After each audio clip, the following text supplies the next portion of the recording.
ലോക്സഭാ തിരഞ്ഞെടുപ്പ് ഫലത്തോടെ കലങ്ങിമറിഞ്ഞ് കോട്ടയത്തെ സാമുദായിക രാഷ്ട്രീയം. ജോർജ് കുര്യന്റെ മന്ത്രി പദവിയിലൂടെ ക്രൈസ്തവ പിന്തുണ ലക്ഷ്യം വയ്ക്കുന്ന BJPക്ക് കാര്യങ്ങൾ ഗുണം ചെയ്യുന്നു എന്ന ലക്ഷണങ്ങൾ പ്രകടമാണ്.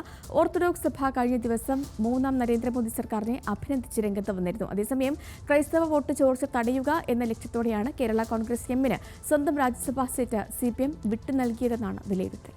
ജോർജ് കുര്യനെ ന്യൂനപക്ഷ ക്ഷേമ കേന്ദ്രമന്ത്രിയാക്കിയതിലൂടെ BJPയുടെ ലക്ഷ്യം കേരളത്തിലെ ക്രൈസ്തവ വോട്ടുകളാണ് എന്ന് വ്യക്തം. ആ നീക്കം ഫലം ചെയ്യുന്നതിന്റെ സൂചനകളും കോട്ടയത്ത് നിന്ന് പുറത്തുവരുന്നു. മലങ്കര ഓർത്തഡോക്സ് സഭ കഴിഞ്ഞ ദിവസം മൂന്നാം നരേന്ദ്രമോദി സർക്കാരിനെ അഭിനന്ദിച്ച് രംഗത്ത് വന്നു. ജോർജ് കുര്യന്റെയും സുരേഷ് ഗോപിയുടെയും മന്ത്രി പദവി കേരളത്തിനോടുള്ള നരേന്ദ്രമോദി സർക്കാരിന്റെ കരുതലിന്റെ ഉദാഹരണമാണെന്നായിരുന്നു ഓർത്തഡോക്സ് സഭ അധ്യക്ഷന്റെ പ്രതികരണം. അതേസമയം ക്രൈസ്തവ വോട്ടുകൾ ഗണ്യമായി ചോർന്നതാണ് കോട്ടയം മണ്ഡലത്തിലെ കനത്ത പരാജയത്തിന് കാരണമെന്ന വിലയിരുത്തൽ ഇടതുമുന്നണിക്കുണ്ട്. UDFനെ കൂടാതെ BJPയിലേക്കും ക്രൈസ്തവ പിന്തുണ പോകുന്നതിൽ ഇടതുമുന്നണിക്ക് ആശങ്കയുണ്ട്. ഇത് മറികടക്കാൻ കൂടിയാണ് സ്വന്തം രാജ്യസഭാ സീറ്റ് കേരള കോൺഗ്രസ് എമ്മിന് വിട്ടുനൽകാൻ CPIM നിർബന്ധിതമായതെന്ന വിലയിരുത്തലുമുണ്ട്. ബിഷപ്പ് കൂർലോസിനെതിരായ മുഖ്യമന്ത്രിയുടെ പരാമർശത്തിൽ ക്രൈസ്തവ വിഭാഗത്തിന്റെ വികാരം തണുപ്പിക്കാനും മതമേലധ്യക്ഷന്മാരുടെ എതിർപ്പ് ഒഴിവാക്കാനും രാജ്യസഭാ സീറ്റ് ദാനം സഹായിക്കുമെന്നും LDF കണക്കുകൂട്ടുന്നു. സംസ്ഥാന സർക്കാരിനും CPIMനുമെതിരെ NSSും കടുത്ത പ്രതികരണങ്ങൾ നടത്തിയിരുന്നു. തെരഞ്ഞെടുപ്പിൽ BDJSന് വോട്ട് വർദ്ധിച്ചതും സാമുദായിക സമവാക്യങ്ങൾക്ക് വിധേയമാണെന്നും രാഷ്ട്രീയ നിരീക്ഷകരടക്കം ചൂണ്ടിക്കാട്ടുന്നുണ്ട്.